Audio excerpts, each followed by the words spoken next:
Lead చేసినారా ముఖ్యమంత్రి వాళ్ళని డైరెక్ట్ చేసినారా తెలియదు. మరి ఒక భారీ ఆర్థిక నేరానికి పాల్పడ్డారు. ఎట్లా చేసినారు ఇది?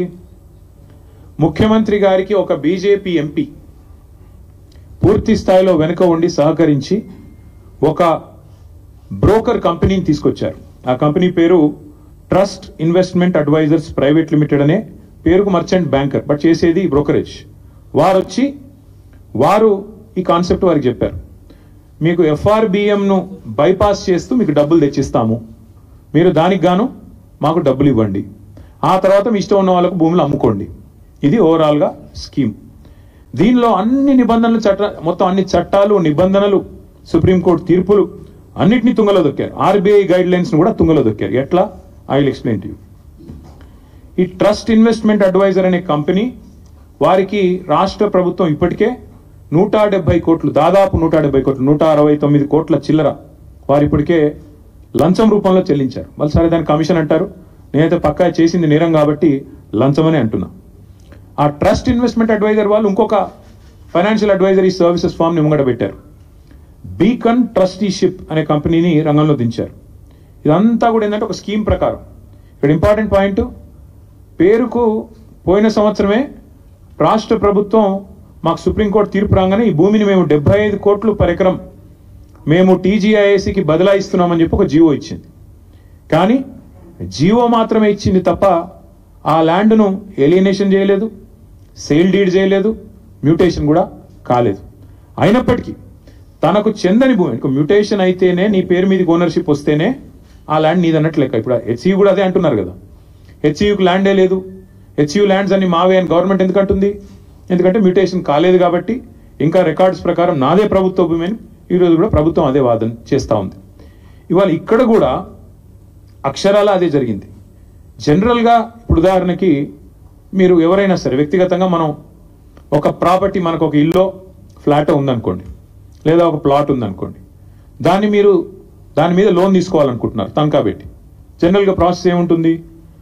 ఆ ఏరియాలో మీరు ఫలానా ఏరియాలో మీకు ఒక ఫ్లాట్ ఉంది, దాని యొక్క రిజిస్టర్డ్ వాల్యూ ఎంత, మీరు రిజిస్టర్ చేసుకున్నప్పుడు ప్రభుత్వానికి ఏ రిజిస్ట్రేషన్ రేట్ ప్రకారం మీరు డబ్బులు కట్టారు, స్టాంప్ డ్యూటీ ఎంత కట్టారు, దాన్ని బట్టి రిజిస్టర్డ్ వాల్యూ ఎంత.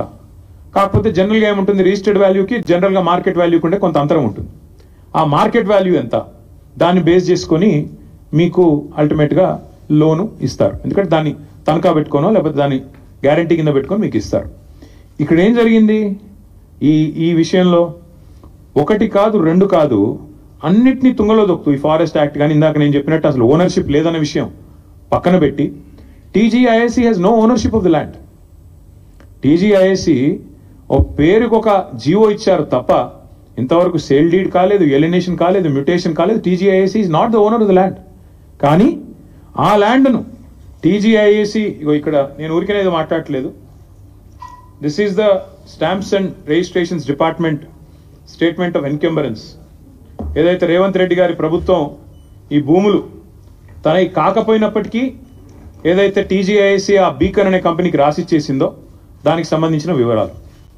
ఈసీ ఎన్కంబరెన్స్ మీరు కూడా దొరుకుతుంది, ఆన్లైన్ ఎతికితే మీకు కూడా వెంటనే దొరుకుతుంది. తనది కాదు భూమి, కేవలం జీవో ఉంది తప్ప ఈరోజు వరకు సేల్ డీడ్ కాలేదు, మ్యూటేషన్ కాలేదు. అయినా తనది కాని భూమిని తాకట్టు పెట్టి టీజీఐఏసీ ముఖ్యమంత్రి గారు అదేదో వారెవరో బ్రోకర్ సంస్థ చెప్పిన దాన్ని పట్టుకొని పెట్టేసినారు. పెట్టేస్తే జనరల్గా ఏమవుతుంది, లోన్ ప్రాసెస్ స్టార్ట్ అయ్యేటప్పుడు 3-4 విషయాలు చూసుకుంటారు. ఏ బ్యాంక్ అయినా కూడా ఏం చూస్తారు? మార్కెట్ వాల్యూ ఎంత, రిజిస్ట్రేషన్ వాల్యూ ఎంత, ఇది ఒకవేళ నేను లోన్ ఇస్తే మళ్ళీ తిరిగి నాకు పైసలు వస్తాయా, ఇవన్నీ చూసుకొనే ఇస్తారు. కానీ ఇక్కడేం జరిగింది, అసలు ఈ భూమికి యాజమాన్య పత్రాలు లేవు, రిజిస్ట్రేషన్ డాక్యుమెంట్ లేదు. That itself is a big crime. First టీజీఐఏసీని, ఇండస్ట్రీస్ డిపార్ట్మెంట్ని, ఇండస్ట్రీస్ సెక్రటరీని జైల్లో వేసేంత పవర్ఫుల్ ఎవిడెన్స్ ఇక్కడే ఉంది. నీది కాని భూమి నువ్వు ఎట్లా అమ్ముతావు అసలు? ఇప్పుడు రంగారావు గారి భూమి లేదా ఆయనకు ఫ్లాట్ ఉంది, నేను తనఖా పెట్టి తీసుకున్నాను అనుకోండి డబ్బులు. ఫస్ట్ ఆఫ్ ఆల్ ఎవడన్నా ఇస్తే వాడిది తప్పే అవుతుంది, నాది కూడా తప్పే అవుతుంది. ఆయన నాది కాని దాన్ని తీసుకుపోయి నేను పెడితే నాది తప్పే, ఇచ్చే ఇన్స్టిట్యూషన్ కూడా తప్పే అవుతుంది. అట్లాగే ఇక్కడ తనకు సంబంధం లేని భూమిని ఇవాళ రిజిస్ట్రేషన్ పత్రం లేదు, యాజమాన్య పత్రం లేదు, ఏది లేకపోయినప్పటికీ ఒక నామమాత్రపు జీవో, అది కూడా ఎప్పుడు 26/6/2024లో జీవో నెంబర్ 54 ప్రకారం ఇచ్చేస్తున్నాం భూములు అని చెప్పి పేపర్ మీద మాత్రం ఇచ్చేసినారు. పేపర్ మీద తప్ప తర్వాత ఫాలో అప్ లేదు, సేల్ డీడ్ లేదు, రిజిస్ట్రేషన్ లేదు, మ్యూటేషన్ లేదు, ఏది జరగలేదు.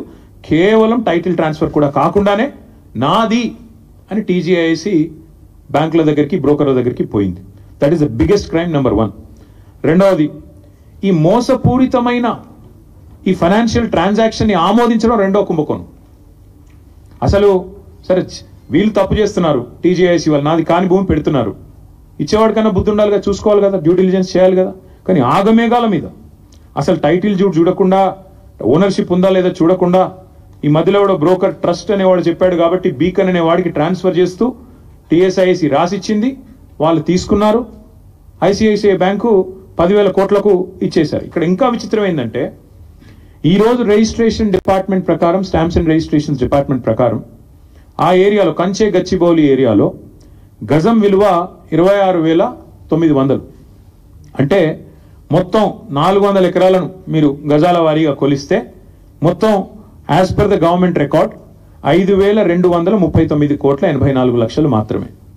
కానీ గవర్నమెంట్ ఏం చేసింది, 5,239